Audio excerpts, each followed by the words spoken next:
आज हम इस श्रृंखला का एक चौथा व्याख्यान शुरू करेंगे। संगीत को जानने वाले जितने लोग हैं वो सब संगीत सम्राट तानसेन को बहुत अच्छी तरह से जानते हैं। वो शास्त्रीय संगीत पढ़े हैं, सीखे हैं, नहीं सीखे हैं, शास्त्रीय संगीत सुनते हैं या नहीं सुनते हैं, ये बातें कुछ भी हो सकती है, पर फिर भी वो तानसेन के नाम से परिचित होते हैं। एक और शब्द प्रचलित होता है कि हम तो तानसेन नहीं भाई, हम कानसेन हैं। इस तरह के जुमले भी आपको बहुत सुनने को मिल जाएंगे। पर विशेषकर संगीत के विद्यार्थियों को या जो शास्त्रीय संगीत जो सुनते हैं बहुत ज़्यादा, उन लोगों को ये जानना बहुत ज़रूरी है कि तानसेन का भारतीय संगीत में और भारतीय संगीत के इतिहास में क्या महत्व है। संगीत का विधिवत प्रशिक्षण लेने वाले लोग ज़रूर जानते हैं, पर फिर भी उतना विस्तार से नहीं जानते।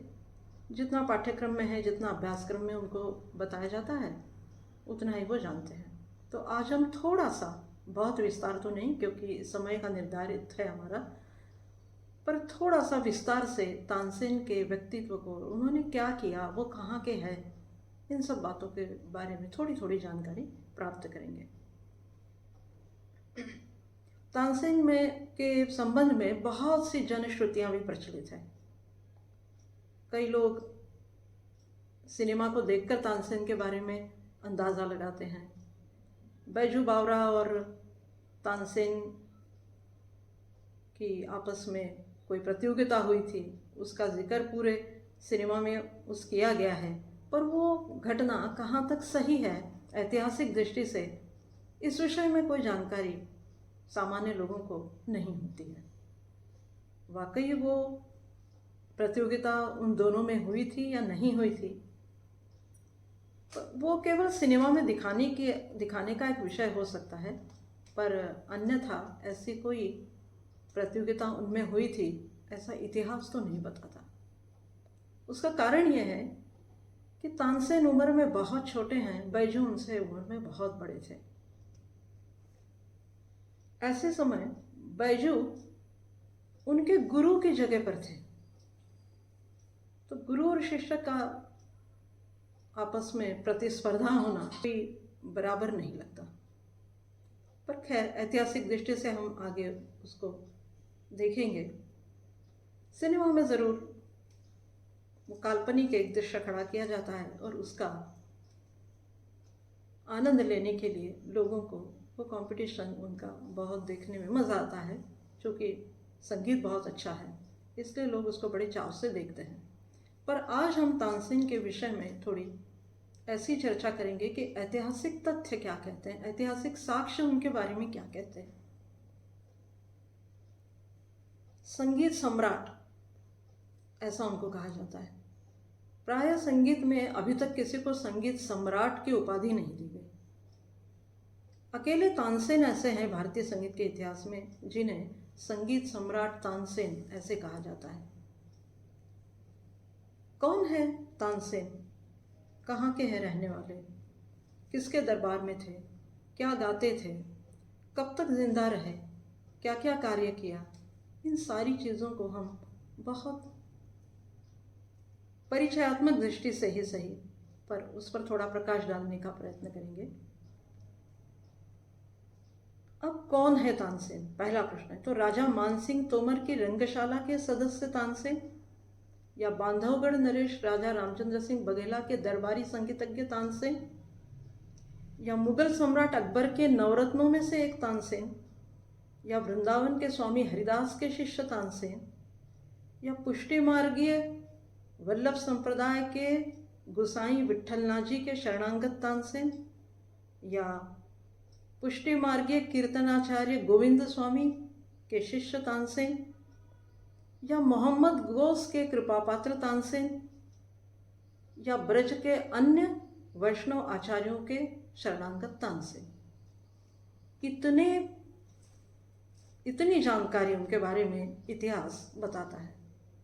इसका अर्थ यह है कि तानसेन का इन सब लोगों से संबंध रहा है। तानसेन इन लोगों के संपर्क में रहे हैं। ब्रज और ग्वालियर, और उसके बाद में जब अकबर के दरबार में तानसेन पहुंचे तो सीकरी यानी आगरा, ग्वालियर और ब्रज, ये तीनों क्षेत्र भौगोलिक दृष्टि से बिल्कुल पास पास में है। इसलिए हो सकता है कि तानसेन का इन तीनों जगह आना जाना रहा होगा, इसलिए उनका संपर्क भी इन लोगों से रहा होगा। अब जितने नाम मैंने अभी गिना है, इन सब के तानसेन से कैसे संबंध थे, क्या नाता था, क्या संपर्क था, संपर्क का जरिया क्या था, ये सब बातें हमको भारतीय संगीत के इतिहास में बड़े विस्तार से मिलती है।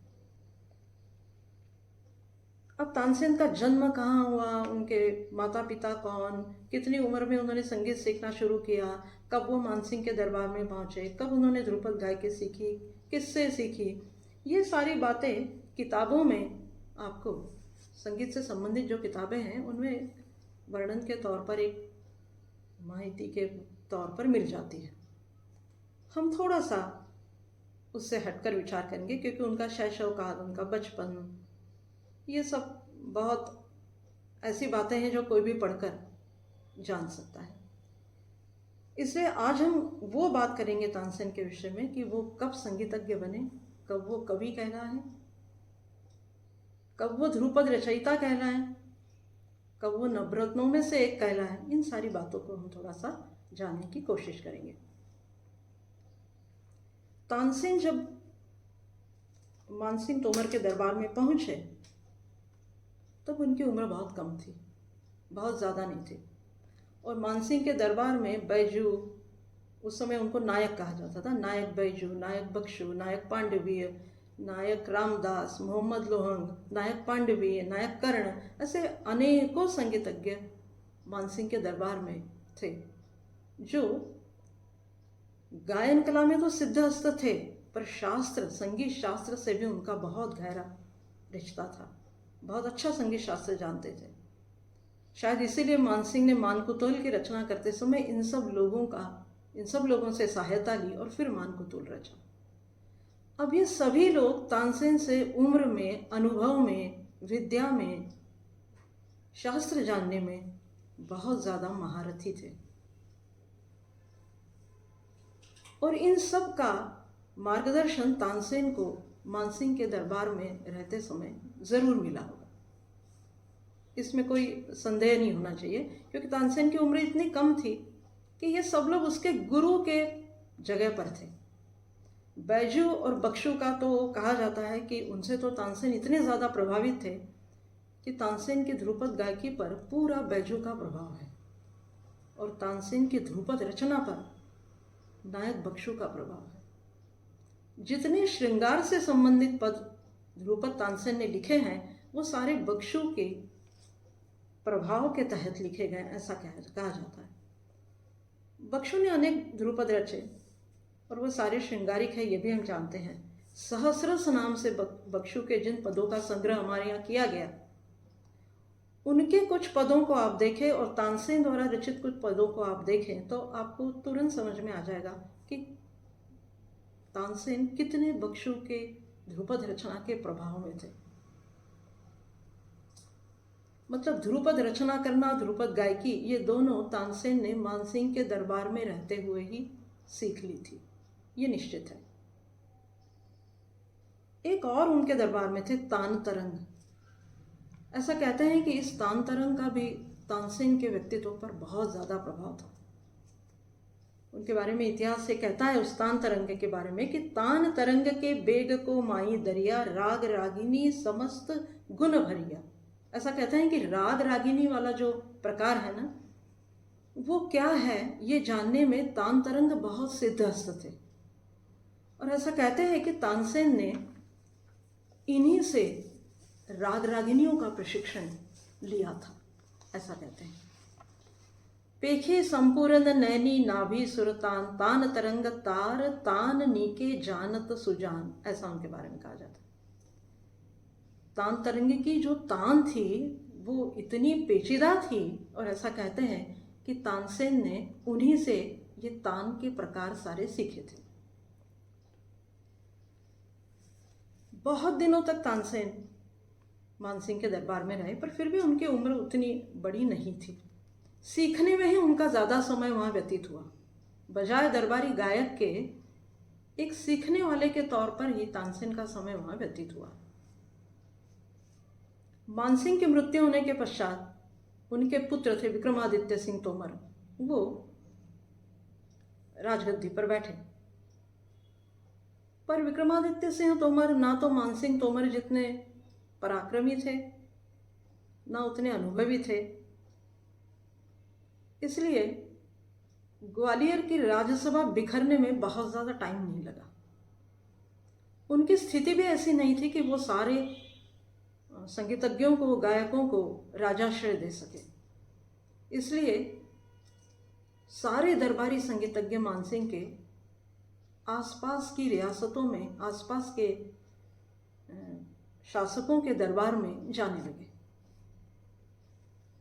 तानसेन भी थोड़े दिन तक वहाँ रहे और उसके बाद उन्होंने भी वहाँ से निकलना ही ज़्यादा श्रेयस्कर समझा। ऐसा कहते हैं कि इसी विक्रमादित्य सिंह तोमर ने तानसेन को तानसिंह की उपाधि दी थी। पर वहाँ का राजाश्रय खत्म होने के बाद और विक्रमादित्य सिंह तोमर की पराजय होने के बाद ग्वालियर में इस्लाम शाह सूर का शासन स्थापित हो गया। वो कोई संगीत को आश्रय या प्रश्रय देने वाला शासक नहीं था, पर उसका एक मित्र था, दौलत सिंह उजियाला। ऐसा कहते हैं कि तानसेन इस दौलत सिंह उजियाला के आश्रय में चले गए। कहाँ रहे, कितने दिन रहे, इसकी कोई जानकारी इतिहास में नहीं है, पर तानसेन दौलत खां के आश्रित रहे थोड़े दिनों तक। इस्लाम शाह सूर के बाद जब उनका बेटा मोहम्मद आदिल शाह गद्दी पर बैठा, तब ऐसा कहते हैं कि तानसेन पुनः ग्वालियर के दरबार में आ गए। मुंतखबुत तवारिख एक फारसी में लिखी गई एक ग्रंथ है, उसमें यह कहा गया है कि तानसेन और बाज बहादुर ये दोनों मोहम्मद आदिल शाह को अपना गुरु मानते थे। अब यहाँ प्रश्न ये है कि मोहम्मद आदिल शाह को गुरु मानने का कारण क्या है? तो इतिहास से बताता है कि मोहम्मद आदिल शाह स्वयं बहुत बड़ा संगीतज्ञ था। हालांकि इतिहास में उसको बहुत अत्याचारी शासक कहा गया है, बड़ा दमनकारी शासक था, पर संगीत का बहुत अच्छा विद्वान था। और तानसेन ने और बाज बहादुर ने उसके पास रहकर ध्रुपद की शिक्षा ली थी, क्योंकि वह स्वयं बहुत अच्छा ध्रुपद रचयिता था, ऐसा कहा जाता। वहाँ से निकलने के बाद तानसेन कहाँ रहे, किस राजा के आश्रय में गए, कौन से शहर में रहे, कौन से राज दरबार में रहे, इसकी कोई जानकारी इतिहास में उपलब्ध नहीं है। मौन है इतिहास, बीच का एक कालखंड पूरा ऐसा गया है कि वहाँ कोई जानकारी नहीं मिलती। जो एकदम जानकारी मिलती है वो राजा रामचंद्र सिंह बघेला के दरबार में तानसेन के प्रवेश से मिलती है। ऐसा कहते हैं कि तानसेन की जो मुख्य दो ग्रंथ रचना है, रागमाला और संगीत सार, ये दोनों राजा रामचंद्र सिंह बघेला के दरबार में रहते हुए ही तानसेन ने लिखी। बांधवगढ़ नरेश के रूप में उनकी पहचान है और राजा रामचंद्र सिंह बघेला स्वयं संगीत कला के अत्यंत कदरदान, सारे संगीतज्ञों को, कलाकारों को, विद्वानों को आश्रय देने वाले, ऐसे उनकी प्रसिद्धि थी। इसलिए तानसेन उनके दरबार में संगीतज्ञ के रूप में शामिल हो गए। तानसेन के कई ऐसे ध्रुपद मिलते हैं जिनमें राजा रामचंद्र सिंह बघेला का वर्णन है। अपने केवल दो ही आश्रयदाता, एक रामचंद्र सिंह बघेला और दूसरे अकबर, इन दोनों के अलावा तानसेन ने किसी तीसरे व्यक्ति की प्रशंसा कभी अपने ध्रुपद में नहीं की। जब तक वो रामचंद्र सिंह बघेला के दरबार में रहे, तब तक हिंदू त्यौहार, हिंदू रीति रिवाज, हिंदू धर्म, हिंदू दर्शन, हिंदू शास्त्र और दरबार में होने वाले हिंदू उत्सव, इन सारी चीज़ों का वर्णन वो अपने ध्रुपदों में करते हैं। एक उदाहरण के तौर पर 2 लाइनें आपको बताती हूँ। सुंदर अति प्रवीण चतुर चल राज करो, रब शशि जौलो भूमि पर। या रवि और चंद्र उन्होंने रामचंद्र सिंह बघेला को कहा है। एक और ध्रुपद की लाइन पढ़ती हूँ। ए तुम सज साज दिल चढ़त, जब भूप भार होत, थर थरात देश के गणपति सुन धाक। देव दानव राव रूनो भज गए सब, पाताल लो कमठ पीठ कमलात। सहस सहस को फाट कही, चूर चूर भयो थरहरात। महाराजन मणि राजा रामचंद्र के असवारी होत, अश्वदल गजदल पैदल सुन सुन अकबकात। ऐसो सुर पूरो तप तेज वो ही दूजो नाही, मेरे जान तानसेन गुनिजन को। अचानक कीनो वाकी, सूरत पर में बल बल जात। ये रामचंद्र सिंह बघेला के लिए है। एक अन्य पद में तानसेन उनको राजनपति और स्वयं को ताननपति कहते हैं। अब राजा राम के दरबार में तानसेन को मान सम्मान, पद, प्रतिष्ठा, गौरव, प्रशंसा, धन, वैभव, संपत्ति क्या कुछ नहीं मिला। और यहाँ तक कि संगीत में किए जाने वाले प्रयोग ध्रुपद से संबंधित, ध्रुपद की गायकी से संबंधित, ये सब करने के लिए भी राजा रामचंद्र ने उनको खुली छूट देकर रखी थी। इसलिए वो उनके दरबार में बेहद खुश थे। तानसेन रामचंद्र सिंह बघेला के दरबार में बेहद खुश थे। पर फिर वहां से अकबर के दरबार में कैसे पहुंचे और क्या कारण था? तो अकबर के दरबार में उसका एक प्राथमिक पंक्ति का एक गायक मौजूद था। उसका नाम था तानरस, उसका नाम था। उसने अकबर से तानसेन की बहुत प्रशंसा की और अकबर का स्वभाव ऐसा था कि जो कुछ अच्छा है वो मेरे दरबार में होना चाहिए। इतिहास तो यह भी कहता है कि अबू फजल से कुछ सूचना तानसेन के बारे में पाकर अकबर ने जलाल खां कुरैशी नाम के अपने एक सेनापति को बांधवगढ़ भेज दिया और कहा कि तानसेन को सीकरी के दरबार में लेकर आइए। इतिहास में इस जलाल खां कुरैशी को जलाल खां कुर्ची ऐसा भी कहा गया है। और ऐसा कहते हैं कि जलाल खां ने बांधवगढ़ को घेर लिया और राजा रामचंद्र सिंह बघेला को ये संदेशा भेजा कि तानसेन को लेने में आया हूँ, क्योंकि बादशाह ने उनको दरबार में अपने बुलाया है। राजा रामचंद्र सिंह बघेला ने यह सोचा कि शायद कुछ समय के लिए या ध्रुपद के प्रदर्शन के लिए बुलाया होगा, पर जब जलाल खां ने कहा कि नहीं, अकबर उनको नवरत्नों में शामिल करना चाहते हैं, इसलिए आपको तानसेन को हमारे साथ भेजना पड़ेगा। राजा रामचंद्र सिंह बघेला ने थोड़ी आनाकानी की। इतिहास से कहता है कि जलाल खां कुर्ची ने रामचंद्र सिंह बघेला के राजकुमार को, उसके पुत्र को बंधक बना लिया और रामचंद्र सिंह बघेला को धौंस दी कि यदि आप उसको, तानसेन को नहीं भेजेंगे हमारे साथ, तो ना तो आपके पुत्र को छोड़ा जाएगा और ना ही युद्ध से आपको रोका जा सकता है। ये सब जानकर तानसेन ने स्वयं राजा से कहा कि मैं बादशाह के दरबार में पहुंच जाता हूं और आप जब कहे तब मैं आपके दरबार में हाजिर हो जाऊंगा। ऐसा कहते हैं कि जब अकबर के दरबार में तानसेन पहुंचे तो वो साल भर तक गा नहीं सके। साल भर तक उन्होंने दरबार में गायन ही नहीं किया। लोगों को ऐसा लगने लगा कि शायद अब बादशाह नाराज हो जाएंगे और तानसेन को दरबार से निकाल देंगे।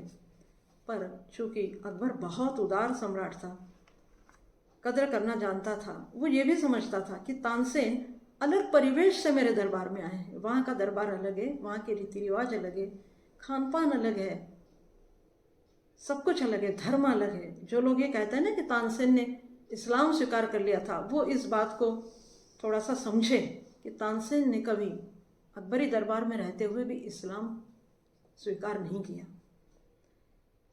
अब जहाँ आप रहते हैं, जिस प्रदेश में आप रहते हैं, वहाँ की बोली, वहाँ की भाषा, वहाँ का खान पान, वहाँ की वेशभूषा, वहाँ के कुछ रीति रिवाज, इन सब का आप पर प्रभाव होना स्वाभाविक है, हम जैसे सामान्य लोगों के लिए भी।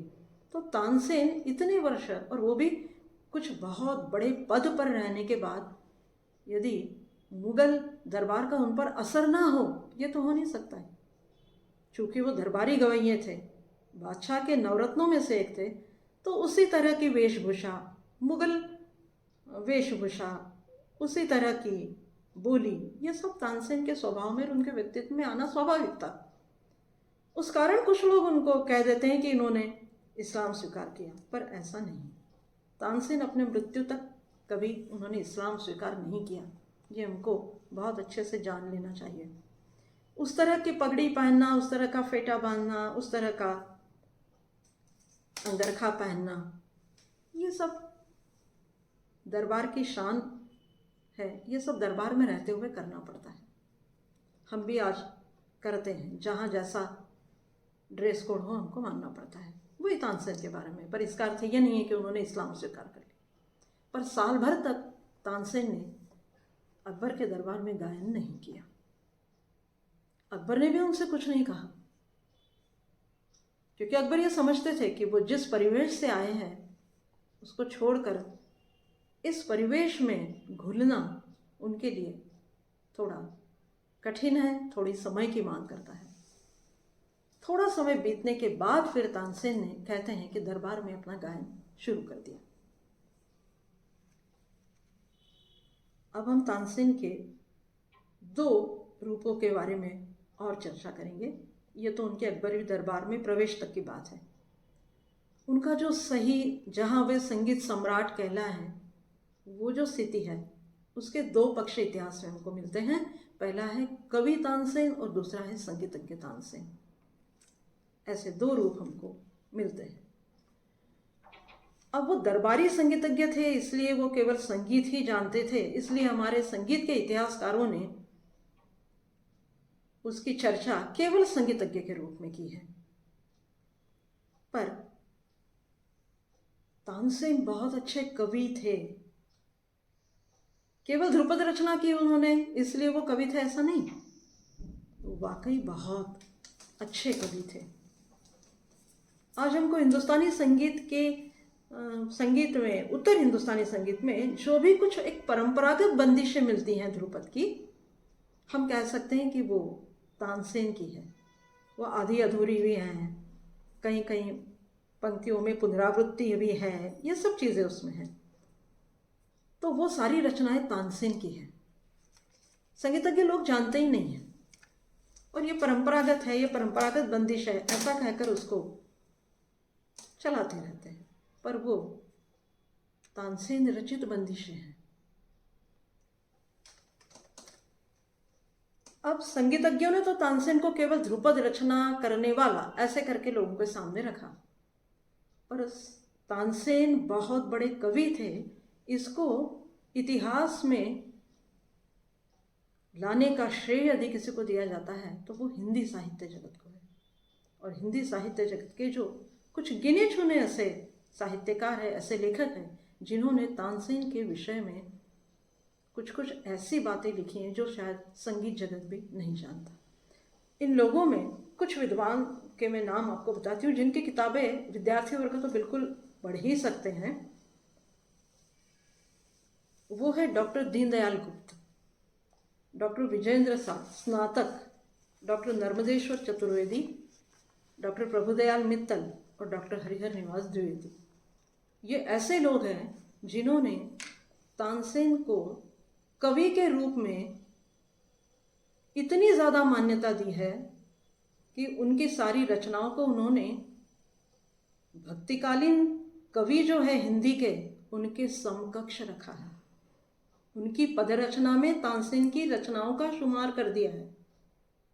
इतना बड़ा कवि वो तानसेन को मानते हैं। हरिहर निवास द्विवेदी के आप यदि किताब पढ़ें तानसेन, तो इस बात की बिल्कुल पुष्टि हो जाती है कि तानसेन वाकई बहुत बड़े कवि हैं। वो केवल स्वर की भाषा नहीं जानते, वो शब्द के भी ज्ञाता है। शब्द विग्रह संगीत में कैसे दिखाना, ये आप तानसेन के कवि रूप को जानकर समझ सकते हैं। डॉक्टर नर्मदेश्वर चतुर्वेदी ने तो संगीतज्ञ कवियों की हिंदी पद रचना ऐसे करके ही एक किताब लिख डाली। फिर से एक बार नाम बोलती हूँ, संगीतज्ञ कवियों की हिंदी पद रचना ऐसे करके एक किताब उन्होंने लिखी, जिसमें केवल संगीतज्ञों की जो पद रचना है वही है, हिंदी कवियों की नहीं है, केवल संगीतज्ञों की है।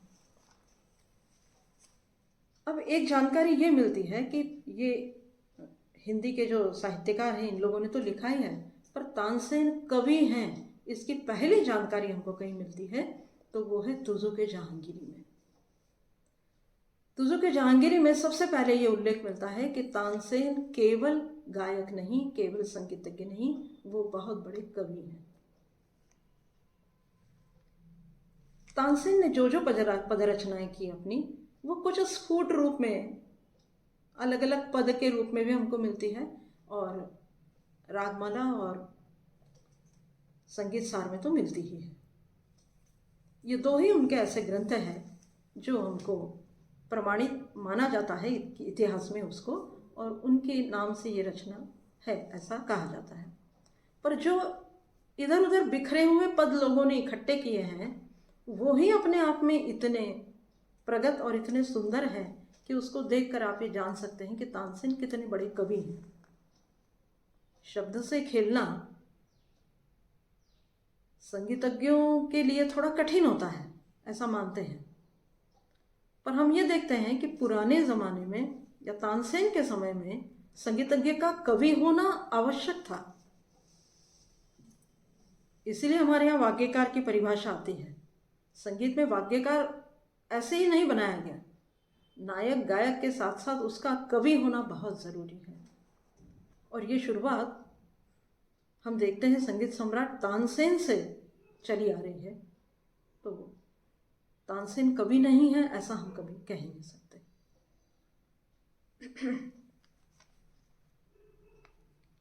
अब विशेष बात यह है कि हमारे संगीतज्ञ लोग तानसेन को कवि मानते ही नहीं हैं। ये बड़ी दुविधा है हमारे यहाँ। यहाँ तक कह देते हैं कि तानसेन की रचनाओं में वो बात ही नहीं है कि जो गायन के लिए श्रेयस्कर हो। ऐसे लोगों से मेरा अनुरोध है कि वो पढ़ें। जिन लोगों का मैंने अभी यहाँ नाम लिया उनकी किताबें यदि वो पढ़ें तो आप समझ सकते हैं कि तानसेन की पदरचना कैसी है। एक बात और स्पष्ट कर दूं कि तानसेन की जितनी ऐसी अलग अलग रचनाएं हैं जिनमें शब्द बहुत सुंदर है, वो हमारे संगीत जगत की अपेक्षा साहित्य जगत में मौजूद है, और इसीलिए हिंदी के साहित्यकार उनको कवि तानसेन कहते हैं। वो कहते हैं संगीतज्ञ संगीत वालों के लिए ठीक है, तो कवि तानसेन अपने आप में ये बहुत बड़ी विशेषता है तानसेन की। अब तानसेन ने जो रचनाएं की उसको दो भागों में बांटा जाता है हमारे यहाँ। एक वो जो राजा रामचंद्र सिंह बघेला के दरबार में रची गई या मानसिंह तोमर के दरबार में रची गई, और दूसरी है जो अकबरी दरबार में रची गई। ऐसे दो उसके प्रकार हैं। हिंदू त्यौहार, हिंदू रीति रिवाज, हिंदू त्यौहार और कुछ हिंदुओं की विशेषताएं, इनसे संबंधित या हिंदू देवी देवताओं से संबंधित या हिंदू देवी देवताओं की स्तुति से संबंधित जो पद रचना है वो ऐसा लगता है कि राजा रामचंद्र सिंह के दरबार में लिखी हुई है। जो लोग ये कहते हैं कि तानसेन को धर्मशास्त्र का या हिंदू शास्त्र का क्या ज्ञान होगा, जिंदगी भर तो मुगल दरबार में रहे, पर ऐसा नहीं है। उनकी जो हिंदू देवी देवताओं से संबंधित रचना है उसको देखकर आप ये कह सकते हैं कि तानसेन को हिंदू दर्शन और हिंदू धर्म का कितना ज्ञान था। एक छोटा उदाहरण आपको बताती हूँ। कानन मुद्रा मुंडमाल गले भस्म बिराजे अंग, कर त्रिशूल चंद्रमा ललाट पार्वती अर्धंग, त्रिलोचन त्रिशूल खप्पर डमरू लिए तानसेन तान गावत है अतिरंग। ये निश्चित रचना रामचंद्र सिंह बघेला के दरबार में लिखी हुई है। एक देवी स्तुति की उन्होंने। कराल वदनी काली त्रिशूल खप्पर सोहे चंडी, असुर संधारण महिषासुर मर्दिनी इंद्राणी महेश्वरी मेनकात्मज उमा कात्यायनी, तरन तारन नगर कोट रानी महिमा तुम जानो, तानसेन निस्दिन सुमरत संकट तुम निदारन। अब आप बताइए, क्या आप राग दुर्गा में ये स्तुति को नहीं गा सकते? अब ये ध्रुपद कहाँ है इसका कोई अता पता नहीं, पर हिंदी साहित्यकारों ने जो उनके पद एकत्रित किए हैं उनमें ये रचना मिलती है, और मुझे लगता है कि संगीतज्ञ लोग इसका भली भांति उपयोग कर सकते हैं। दूसरे वर्ग में तानसेन की जो रचनाएं आती है, जैसे मैंने पहले कहा कि वो अकबरी दरबार में लिखी गई हैं, उसमें केवल और केवल प्रशंसा है। ये सबसे बड़ा फर्क है, और प्रशंसा भी केवल और केवल अकबर की है। राजस्तुति जो ध्रुपद का एक मुख्य विषय हमारे यहाँ कहा जाता है, तो वो तानसेन ने अकबरी दरबार में रहकर ये राजस्तुति लिखी है। दो ही लोगों की स्तुति उन्होंने की है। मैंने पहले भी आप कहा कि दो ही लोगों की स्तुति उनके इसमें हुई है, रामचंद्र सिंह बघेला और अकबर, और उसमें भी अकबर के दरबार में अकबरी दरबार की स्तुति और अकबर की स्तुति सबसे ज़्यादा है। अकबर के संबंध में वो कहते हैं, चढ़ो चिरंजीव शाह अकबर, साहन शाह बादशाह, तखत बैठो छत्र फिरे निशान, डिलीपति। डिलीपति का अर्थ है दिल्लीपति, सही, ये लिखने में वहाँ डिलीपति कर दिया गया। दिलीपति तुम नबी को नायब, अति सुंदर तुम सुल्तान, चारों देश लिए कर जोर कमान, राजा राव उमराव सब तेरी मानत है आन, कहे हर मियाँ तानसेन सुनियो तुम महाज्ञान, तुमसे तुम ही और कोई दूजो नाही, गुनीजन जानत ये प्राण। तानसेन ने कहा है कि महाज्ञानी, महाप्रतापी, महान सम्राट तुम्हारे जैसे तुम ही हो अकबर, और कोई नहीं हो सकता।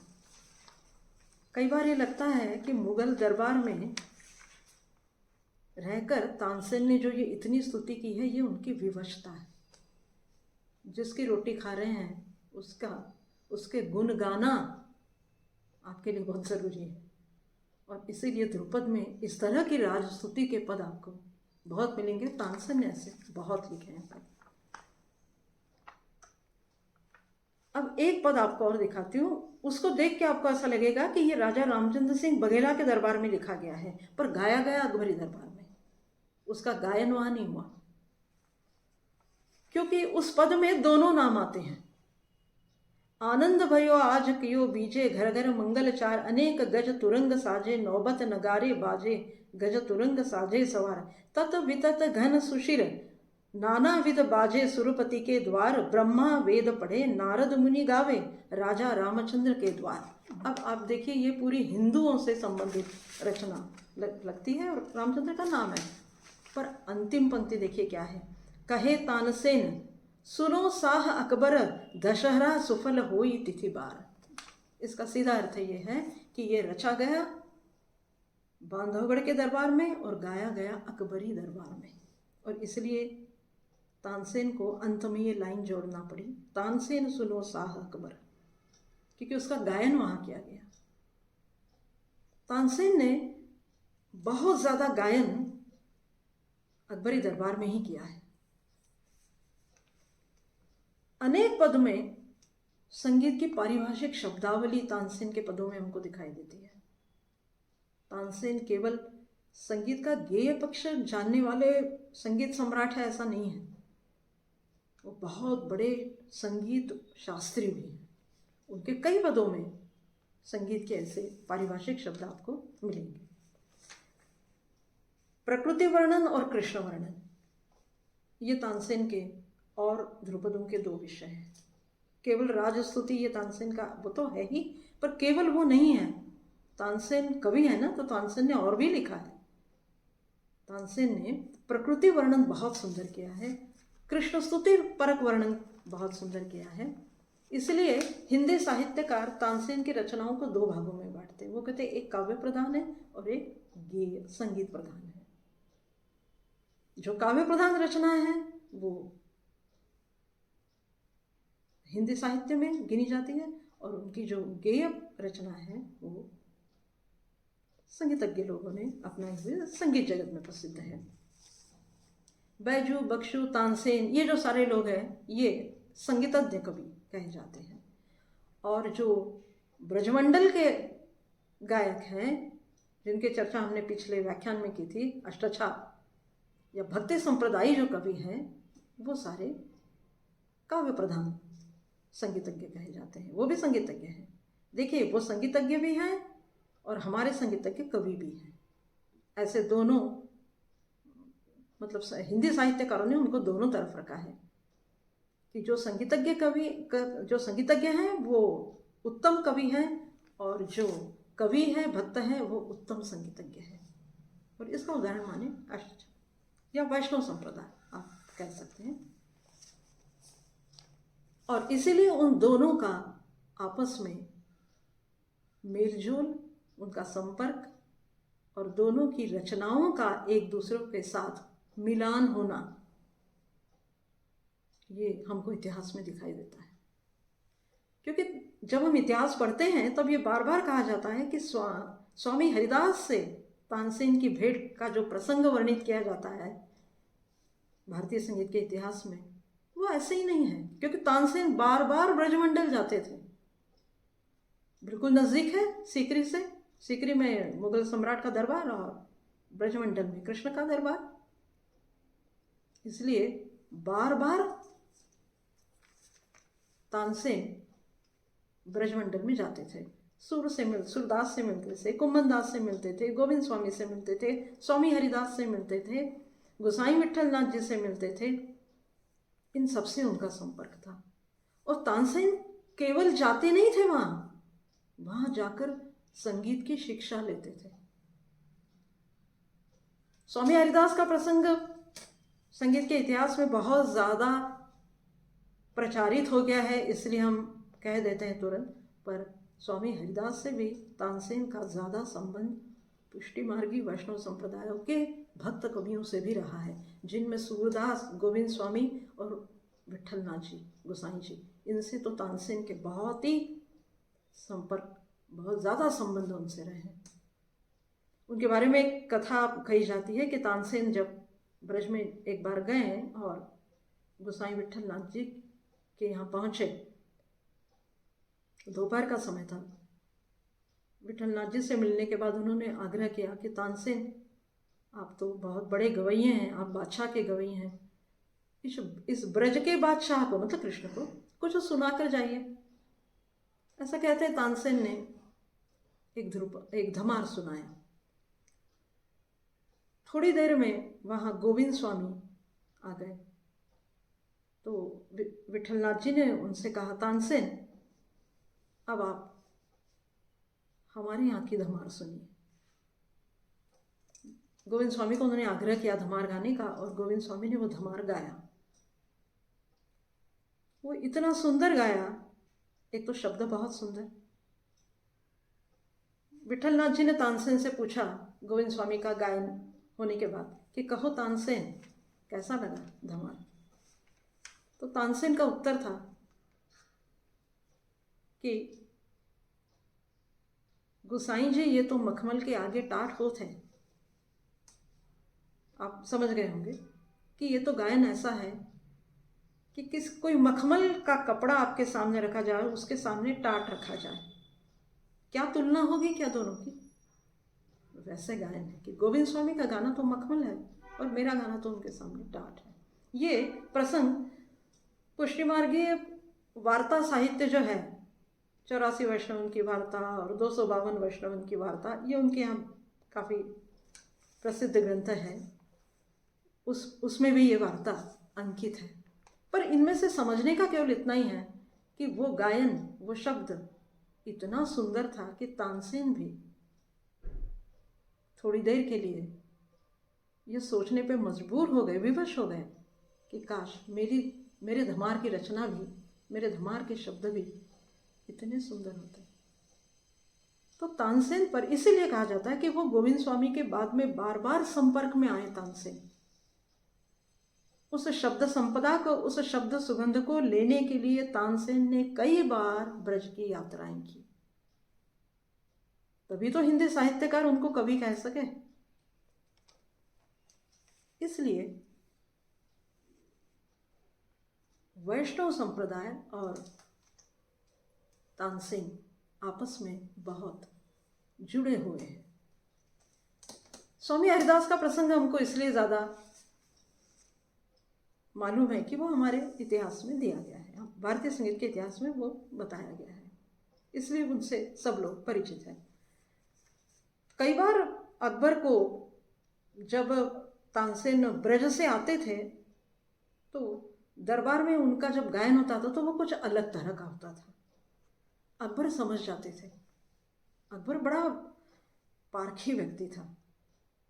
वो कहते थे तानसेन, तानसेन आज आपने कुछ अलग गाया, आज आपके गाने में कुछ और बात थी। क्या ब्रजमंडल की यात्रा करके आए हो? मतलब इतना अकबर को मालूम होता था। फिर तानसेन कहते थे कि हाँ। जब बार बार इतनी सुंदर रचना और इतना अच्छा गायन सुनने के बाद अकबर ने मन ही मन ये सोच लिया कि मैं भी एक बार उस ब्रज की यात्रा करूंगा। इसीलिए वो स्वामी हरिदास वाला प्रसंग हमारे यहाँ इतिहास में आता है। और वाकई अपना वेश बदल के कई बार तानसेन के साथ अकबर ने भी ब्रजमंडल की यात्राएं की है। तभी सूरदास और कुंभनदास भी अकबरी दरबार में आए थे, ऐसा उल्लेख मिलता है। सूरदास के बारे में तो कहा जाता है कि बादशाह ने उनसे पूछा था कि सूर आपने इतना सुंदर गाया है। यहाँ पे एक और उल्लेख करती हूँ कि अकबर भी स्वयं इतना चतुर और इतना ज्ञाता था संगीत का कि उसने सूरदास से कहा कि सूर आपने बहुत सुंदर विसन पद गाया, ध्रुपद नहीं कहा। अकबर ने उसको ध्रुपद नहीं कहा, अकबर ने सूर से कहा, सूरदास से कहा, कहो सूरदास क्या विसन पद गाया है। विसन पद का मतलब है विष्णु पद।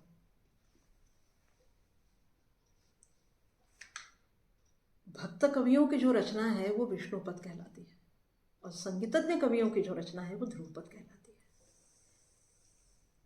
है। इसलिए ये दोनों परस्पर ऐसा संबंधित है कि जब संगीतज्ञ कवि बन जाए तो उसके शब्द रचना को आप विष्णुपद कह सकते हैं, जो कृष्ण लीला से संबंधित है, और जब वो गाएं तब वो ध्रुपद है। ऐसे ही जब आप मंदिरों में जाएं तो जो उनकी शब्द रचना है वो विष्णुपद है और जो उनका गायन है वो ध्रुपद अंग है। ऐसा ये परस्पर दोनों संबंधित है और इसीलिए इन दोनों का आपस में लेना देना, एक दूसरे के संपर्क में रहना पीढ़ियों से चलता रहा था। अकबर, रामचंद्र सिंह बघेला, वैष्णव आचार्य, वैष्णव भक्त कवि, इनके अलावा कुछ और ऐसे लोग हैं तानसेन के जीवन में जिनका तानसेन पर गहरा प्रभाव है। उनके नाम मैं आपको बता देती हूँ। वो है अब्दुल रहीम खान खाना, कछवाहा नरेश राजा मानसिंह के भाई माधव सिंह। ये ग्वालियर नरेश मानसिंह नहीं है, ये अकबरी दरबार में जो राजा मानसिंह थे उनके सेनापति थे, उनके भाई थे, भाई माधव सिंह। शेख सलीम चिश्ती, मोहम्मद गौस और राजा अस्करन, ये ऐसे लोग हैं जिनका तानसेन के व्यक्तित्व पर, तानसेन की ध्रुपद गायकी पर, तानसेन की विचार प्रणाली पर, तानसेन की शब्द रचना पर, तानसेन के पूरे व्यक्तित्व पर बहुत ज़्यादा प्रभाव है। तानसेन इन सबसे प्रेरणा लेते थे। कई सूफी संत ऐसे हैं, जैसे वैष्णव भक्त कवि वैसे ही सूफी संत, क्योंकि अकबरी दरबार में सूफी संतों का आना जाना था, इसलिए तानसेन उन सूफी संतों से भी बहुत प्रभावित रहे। कई फकीरों के शिष्य भी अकबरी दरबार में आते थे और तानसेन उनके संपर्क में थे, ये भी कहा जाता है। उनमें शेख फरीद, शेख गंज शकर, शेख बहाउद्दीन, हैदर रसूल, गौस कुतुबुद्दीन और निजामुद्दीन औलिया, ये ऐसे लोग हैं, ये ऐसे सूफी फकीर हैं, सूफी संत हैं जिनका तानसेन के व्यक्तित्व पर बहुत गहरा प्रभाव है।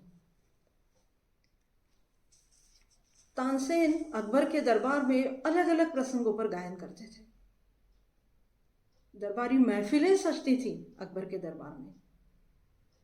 तीज त्योहार विवाह ये तो सब ठीक है, इन पर तो गायन तानसेन का होता ही था, पर विशेष रूप से कई बार ऐसी महफिलें स्वयं अकबर आयोजित करते थे केवल तानसेन का गायन सुनने के लिए, और तानसेन की भरपूर प्रशंसा करके तानसेन को मालामाल कर देते थे। मतलब यहाँ पे मालामाल यानी केवल प्रशंसा से नहीं, धन दौलत। ऐसा कहते हैं कि तानसेन के अंतिम समय में उनके पास इतनी दौलत थी, इतना धन था कि तानसेन की अगली 10 पुश्तें भी केवल बैठकर खा सकती हैं, इतना अकबर ने उनको मालामाल कर दिया था। बहुत प्रेम करते थे अकबर, तानसेन से बेहद प्रेम करते थे। अबू फजल ने एक लिस्ट, एक सूची दी है कि अकबरी दरबार में पहली पंक्ति के कितने गायक थे, तो उन्होंने कहा 36। उन 36 संगीतज्ञों की एक सूची भारतीय संगीत के इतिहास में मिलती है। उन 36 संगीतज्ञों में से 15 ग्वालियर के थे, और ये 15 के 15 ग्वालियरी संगीत को अकबरी दरबार में स्थापित करने वाले लोग थे, मतलब ध्रुपद को। और अकबर सबसे ज़्यादा गाना इन्हीं का सुनता था, इन्हीं 15 लोगों का सुनता था, और उनमें सर्वे सर्वा, क्योंकि नवरत्न है, तानसेन।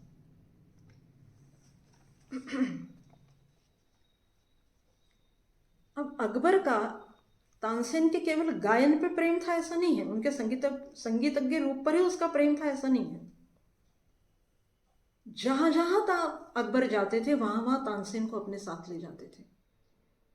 युद्ध में भी भले तानसेन युद्ध नहीं करते थे, तानसेन जहां पड़ाव रहता था सेना का, अकबरी सेना का, वहां बैठे रहते थे, पर तानसेन को अकबर अपने साथ रखते थे। यहाँ तक कि अकबर जब शिकार के लिए जाते थे, आखेट के लिए जाते थे, तब भी तानसेन को अपने साथ रखते थे। अब ये प्रश्न है कि शिकार पर तानसेन का क्या काम है? ऐसा कहा जाता है कि तानसेन की गान प्रतिभा ऐसी थी कि वो अलग अलग पशु पक्षियों की आवाज निकाल लेते थे। जंगल में जाने के बाद वो जब शिकार बहुत देर तक मिलता नहीं था, तो अकबर तानसेन को कहते थे कि तानसेन कुछ ऐसी आवाज़ें करो कि शिकार सामने आ जाए। अब ये कितना सही है, कुछ कुछ तो जनश्रुतियाँ कहानियाँ भी होती हैं, पर इन सब से हमको केवल इतना ही ग्रहण करना है कि वाकई काकू प्रयोग जो हम संगीत में कहते हैं, वो सब, उन सब का ज्ञान तानसेन को इतना था कि वाकई तानसेन वैसी आवाज़ें निकालते थे, शिकार सामने आता था और अकबर उसकी शिकार कर लेते थे। ऐसे ही कई यात्राओं में अकबर तानसेन को अपने साथ रखते थे। एक यात्रा का प्रसंग आपको इसलिए बताती हूँ कि वो पूरा प्रसंग हमारे संगीत से संबंधित है। अकबर ने गुजरात की यात्रा की, गुजरात विजय के लिए अकबर निकले और तानसेन को साथ ले। तानसेन ने ऐसा इतिहास ये कहता है कि तानसेन ने खुद ने आग्रह किया अकबर से कि मैं भी आपके साथ चलूँगा इस यात्रा पे। तो अकबर ने कहा कि कभी तो आप तैयार नहीं होते, पर आज स्वयं होकर कैसे तैयार हो गए? तो अकबर तानसेन ने कहा कि मुझे वहाँ किसी से मिलना है। ऐसा कहते हैं कि तानसेन जिसको अपने गुरु की जगह रखते थे, वो यानी नायक बैजू की समाधि गुजरात में, उस समाधि के दर्शन के लिए, और बैजू की 2 पुत्रियां जिनको इतिहास में तोम और ताना ऐसे उनके नाम थे, कहीं कहीं ताना और रीरी ऐसा भी आता है, ये दोनों वहाँ रहती थी गुजरात में।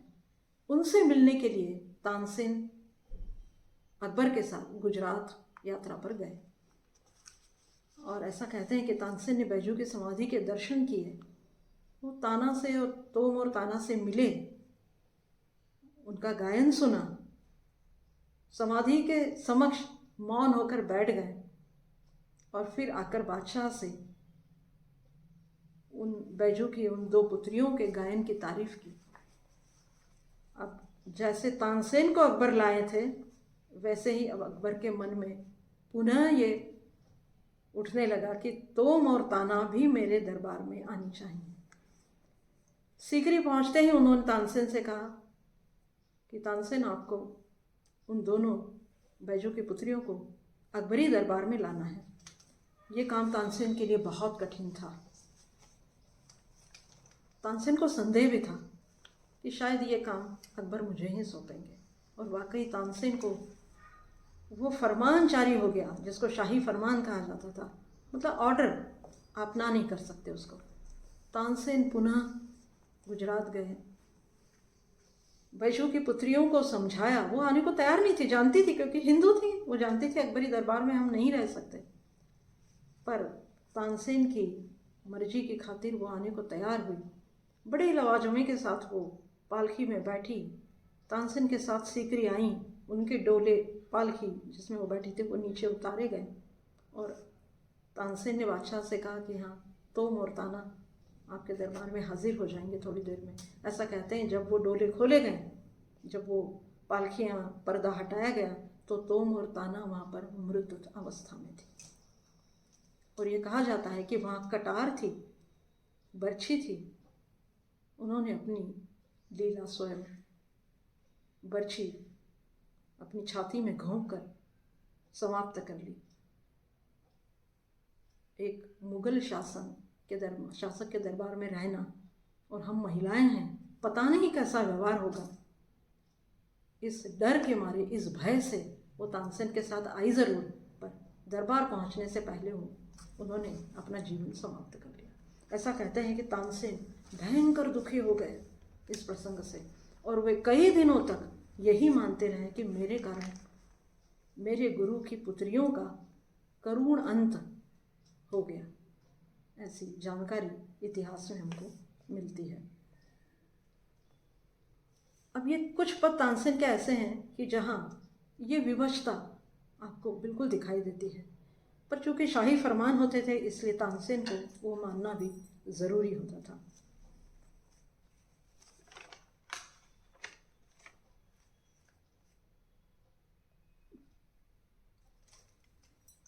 थोड़ा समय का बंधन है, इसलिए हम अब इसको बिल्कुल स्वामी हरिदास की तरह ही तानसेन इस बैजू की इन सुपुत्रियों के प्रसंगों से इतने घबरा गए थे कि वो किसी वैष्णव भक्त कवियों को अब अकबरी दरबार में लाने के इच्छुक नहीं रहे। दो पंक्तियां मैं यहाँ पढ़ रही हूँ, ये इनकी प्रामाणिकता पर इतिहास में संदेह है, क्योंकि इसमें तानसेन और सूरदास का नाम नहीं है, पर उनके नाम से ये इतिहास में कही जाती है कि तानसेन ने क्या सूरदास की प्रशंसा की और सूरदास ने तानसेन के विषय में क्या कहा। ऐसे ये चार पंक्तियां हैं, दो सूरदास ने लिखी कही जाती है और दो तानसेन ने उनके बारे में कही, ऐसा कहा जाता है। विधना असजिय जान के शेष ही दिए न कान, धरा मेरु सब डोलती तानसेन की तान। मतलब उन्होंने कहा है, ये सूरदास ने तानसेन के बारे में कहा है कि तानसेन का गायन कैसा है, तो शेष नाग भी अपने कान, उसकी आवाज़ सुनते ही अपने कान खड़े कर देगा, और धरा माने ये पृथ्वी, पर मेरु माने पर्वत, ये सब भी डोलने लगते हैं, इतनी सुंदर तानसेन की तान है। ये सूरदास ने, पर देखिए इसमें कहीं सूरदास का नाम नहीं है, इसलिए संदेह है। पर खैर कुछ भी हो, पर इतने बड़े शब्द बोलना तानसेन के लिए उनके संगीत सम्राट होने का ही परिचायक है। ऐसी ही बात कुछ तानसेन ने सूरदास के बारे में कही है। वो कहते हैं, किधो सूर को सुर लग्यो, किधो सूर की पीर, किधो सूर को मैंने पद सुन्यो, तनमन धुनत शरीर। कई जगह तनमन बेधो शरीर ऐसा भी कहा गया। तो उसने कहा कि सूर का सुर ऐसा लगता है कि आप अपने शरीर की सुध-बुध खो बैठते हैं, उसका पद ऐसा है कि आपका संपूर्ण शरीर बेकल हो सकता है उस पद को सुन के। ये तो तानसेन का कवि रूप था। अब तानसेन का जो संगीतज्ञ रूप है उसके बारे में भी ये कहा जाता है कि तानसेन को मूर्छना पद्धति के साथ साथ ईरानी मुकाम पद्धति का भी ज्ञान था, और उन्होंने उन दोनों का समन्वय करने का बहुत प्रयत्न किया। ऐसा कहते भी हैं कि तानसेन ने ही सबसे पहले ये प्रयत्न किया कि ईरानी मुकाम पद्धति और हिंदुस्तानी संगीत की जो मूर्छना पद्धति है उन दोनों को, और उन दोनों को समन्वय से ही तानसेन ने कुछ रागों की रचना की, जो आज हमारे यहाँ संगीत जगत में कहा जाता है कि दरबारी कानड़ा, मियाँ की मल्हार और मियाँ की तोड़ी, ये ऐसे राग हैं जो तानसेन द्वारा रचित है। तो ये तीनों राग उस मूर्छना पद्धति और उस मुकाम पद्धति का मिश्रण है, उसी का ये उदाहरण है। ये तीनों राग जो है हमारे यहाँ, ये क्योंकि हमारे यहाँ मूल कानड़ा जो है वो अलग है, जिसको हम भक्ति संप्रदाय में जिसको कानरो कहा गया है और जिसको कर्नाट कहा गया है, वो राग हमारे यहाँ अलग है, और दरबारी कानड़ा करके जो हमारे यहाँ गाया गया है वो अलग है। इसलिए और हमारे यहाँ वैसे ही तोड़ी अलग है और मल्हार है हमारे यहाँ, मियाँ की न फलाने की न इसके मल्हार हमारे यहाँ नहीं है। हिंदुस्तानी संगीत ऐसे नहीं थे हमारे यहाँ पहले, ये उस समन्वय से रचे गए राग है, ये उसी का उदाहरण है। और आप देखिए कि ये कितना सुंदर समन्वय है कि ये तीनों राग उत्तर हिंदुस्तानी संगीत के आज सिरमौर हैं। ऐसे राग भैरव के, ऐसा कहते हैं कि तानसेन को जो आदि 6 राग हैं हमारे, उनका सबसे अच्छा ज्ञान था। वो 6 राग गाने में सिद्धहस्त थे। इतिहास से कहता है कि इन 6 रागों को, इन पूरे 6 के 6 रागों को गाना किसी एक संगीतज्ञ के बूते की बात नहीं है, इतने ये कठिन है। पर तानसेन अकेले ऐसे, इसीलिए वो सम्राट है कि उन्होंने ये 6 के 6 आदि राग गाए हैं। जो उनके बारे में कहा जाता है कि दीपक राग गाने के बाद दिए जल उठे, दिए जल उठने का आभास पैदा कर दिया उस गायन ने, ऐसा कहना चाहिए। दिए नहीं जल उठे। और दीपक राग अपने आप में, एक तो वह असमय गाया गया, उसकी खास बात यह है कि अकबरी दरबार में तानसेन को असमय दीपक राग गाने का आग्रह अकबर द्वारा किया गया, और उस समय तानसेन ने कहा कि यह दीपक राग गाने का समय नहीं है उचित, पर चूंकि वही शाही फरमान, तो तानसेन को दीपक गाना पड़ा। और असमय राग गाने से जो कुछ हानि होती है वो शायद तानसेन के शरीर में उस राग को गाने में इतनी ताकत लगती थी कि तानसेन थकान अनुभव करने लगे, पर उस थकान के कारण वो निढाल हो गए, पसीना स्वेद बहने लगा। तो इतिहास में और जनश्रुतियों में कह दिया गया कि तानसेन के शरीर में अग्नि प्रज्वलित हो गई, उनको उनका दाह हो गया उनके शरीर का। इसलिए बाद में तानसेन की पुत्री को बुलाया गया और मेघ राग गवाया गया, तब जाकर कहीं तानसेन के शरीर की ज्वलन समाप्त हुई। इस सब के पीछे कहने का तात्पर्य केवल इतना है कि दीपक गाने के बाद तानसेन बहुत थक गए, पसीने से लथपथ हो गए, और फिर उसके बाद जब हम बहुत ज़्यादा किसी से प्रभावित होते हैं तो कितने थोड़ी देर के लिए हम सन्न होकर केवल सुनते रहते हैं, वैसी स्थिति कुछ अकबर की हो गई। तो ये कह दिया गया कि दिए जल उठने का आभास पैदा हो गया। ये आभास है, कोई भी विज्ञान ये कह सकता है कि ऐसा कभी नहीं हो सकता, पर तानसेन का गायन ऐसा प्रभावी था कि वाकई दिए जल उठने का आभास हुआ, और इतने थक गए कि बाद में उनकी पुत्री ने मेघ की उस सुरावट को, ऐसे मेघ की सुरावट कुछ ऐसी है कि वो सुनने से व्यक्ति को ठंडक का एहसास होता है। इसीलिए सारंग को दोपहर में गाते हैं, दोपहर की जो तलखी है उससे हमारे शरीर को शांति महसूस हो, इसलिए ठंडक महसूस हो, शीतलता प्रदान हो, इसलिए उस लड़की ने, तानसेन की सुपुत्री ने मेघ गाया। ये सब राग का प्रभाव है, ये कोई चमत्कार नहीं है। निराकार स्वरों का ये प्रभाव है कि वो दिए जलाने का भी अनुभव करवा सकता है और ठंडक का भी एहसास आपको दिला सकता है। और ये ताकत उस जिस गायक में थी वो माने संगीत सम्राट तानसेन। तानसेन के संबंध में और 3 विशिष्ट बातें बताकर अपन इस व्याख्यान को समाप्त करेंगे। तानसेन को भैरव, मेघ और दीपक ये राग विशेष प्रिय थे, ऐसा कहा जाता है। दीपक के बारे में हमने पहले ही और मेघ के बारे में जानकारी ले ली है। भैरव के बारे में ऐसा कहा जाता है कि तानसेन को भैरव कुछ ज़्यादा प्रिय था। अपने एक ध्रुपद में उन्होंने इसकी चर्चा की है, वो मैं पढ़ देती हूँ तो समझ आ जाएगा। भोर भयो भैरव गावत भर मुरली में श्री वृंदावन मध बनवारी, सप्तस्वर 3 ग्राम 21 मूर्छना लाग डाट उरप तिरप धारी, मधुमाधवी भैरवी बंगाली बरारी सैंधवी, ये है भैरव की नारी, तानसेन के प्रभु तानन मानन मोहलीनी ब्रज नारी। मतलब तानसेन ने भैरव की रागिनियों को भी बताया है और ये कहा है कि भैरव की रागिनियाँ गाने में भी वे सिद्धस्त हैं। ये जो रागिनियाँ उन्होंने कही है और इन सबको उन्होंने उपमा दी है कि ये सब ब्रज की नारी है। ये कैसी हैं? ये इतनी सुंदर है कि जैसी ब्रज की गोपांगना है, ब्रज की नारियाँ जितनी सुंदर है उतनी भैरव की नारियाँ भी सुंदर है। तो तानसेन केवल संगीतज्ञ, केवल गायक इतने ही नहीं हैं, वो बहुत अच्छे श्रृंगारिक कवि भी हैं। ये इस पदरचना से हमको समझ में आ जाता है। तानसेन ने ध्रुपद की चारों बानियों के संबंध में भी एक बड़ा सर्वश्रुत दोहा है कि बानी चारों के ब्यौरे सुन लीजिए हो, गुनिजन तब पाए यह विद्यासार, राजा गुबरहार फौजदार खंडार। ये जो सारा दोहा हमको मिलता है तो ऐसा कहते हैं कि ध्रुपद की जो 4 बानियाँ कही जाती हैं उनका वर्गीकरण भी स्वयं तानसेन ने ही अपने समय में कर दिया था और इसीलिए शायद उनको वाग्यकार भी कहा गया। संगीत जगत में उनको वाग्यकार भी कहा गया। कृष्ण भक्ति और हिंदू धर्मशास्त्र से और हिंदू दर्शन से प्रेरित उनके जितने भी पद हैं वे सारे इन राग रागिनियों के संबंध में भी उतने ही महत्वपूर्ण है, क्योंकि राग रागिनियों के कई चित्र रूप हमको उनके इन पदों में भी मिलते हैं।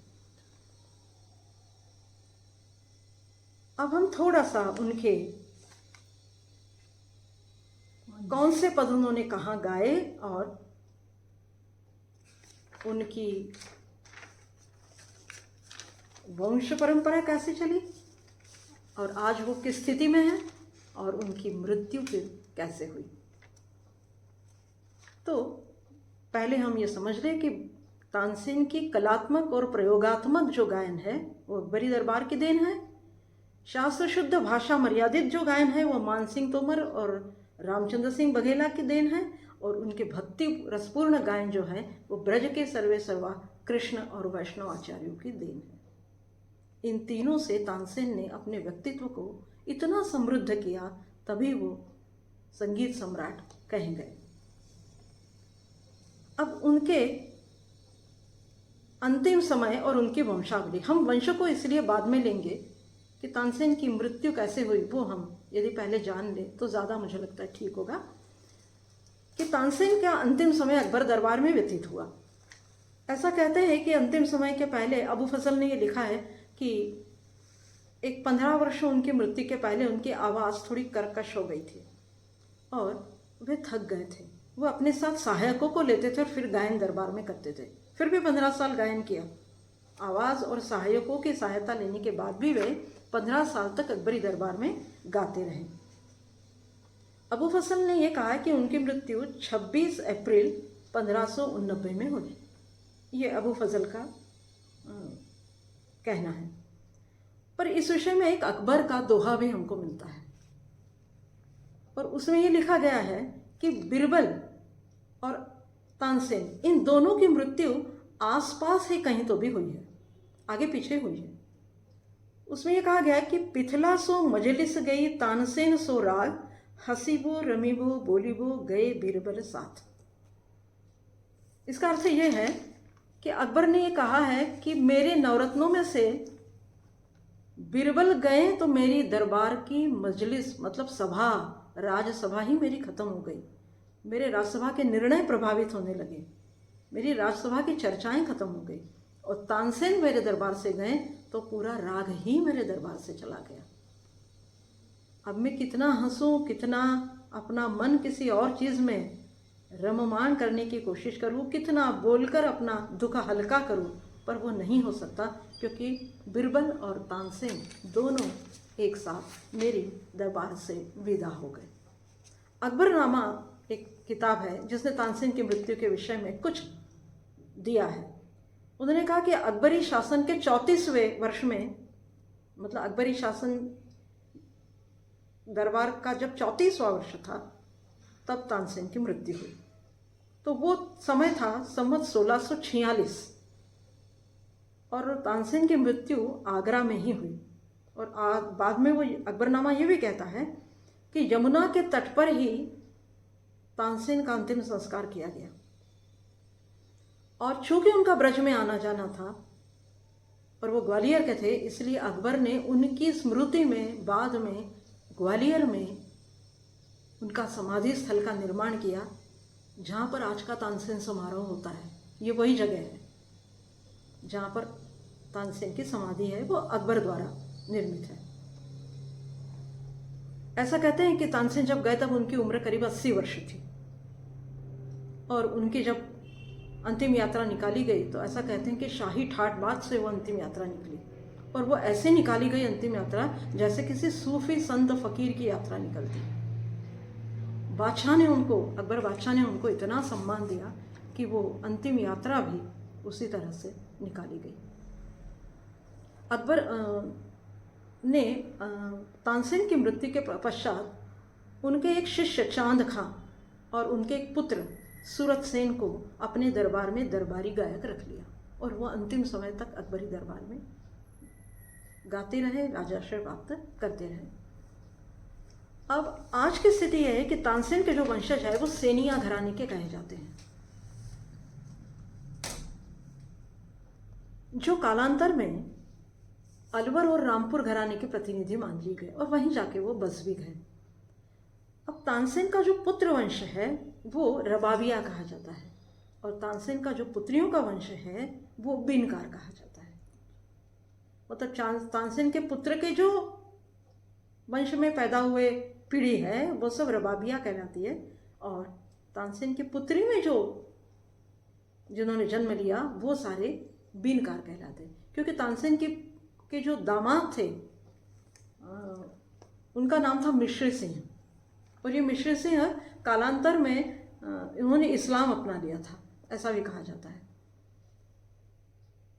हमारे ख्याल के जो प्रवर्तक हैं ना सदारंग, ये इसी मिश्र खां के वंशज हैं।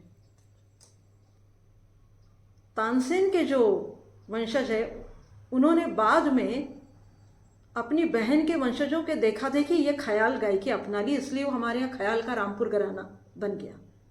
इसलिए आज भी आप देखिए रामपुर घराने की गायकी पर या आगरा घराने की गायकी पर ध्रुपद गायकी का प्रभाव आपको दिखाई देगा। और वैसे ही सेनिया घराने की जो वादन पद्धति है उसमें भी आपको ध्रुपदियों का प्रभाव सबसे ज़्यादा दिखाई देगा। इसलिए आज सेनिया घराना जो है वो गायन के बजाय वादन में माना जाता है और सेनिया घराना आजकल वादन का ही समझा जाता है, पर मूल जो है वो तानसेन का है। तानसेन की वंश परंपरा और उसकी शिष्य परंपरा बहुत लंबी है। कुछ कुछ नाम हमको मिलते हैं। उनके पुत्र और पुत्रियों में विशेष रूप से सूरत सेन, तरंग सेन, शरद सेन, बिलास खां और पुत्री सरस्वती, इनका नाम आता है।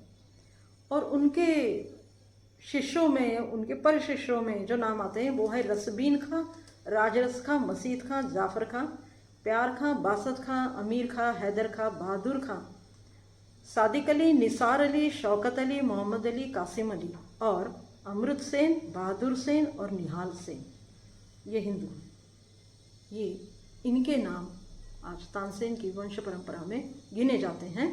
और रामपुर ख्यालियों का जो घराना है या अलवर जो राजस्थान में है, इन दोनों जगह जो लोग आपको मिलते हैं वो सारे तानसेन के वंश कहे जाते हैं।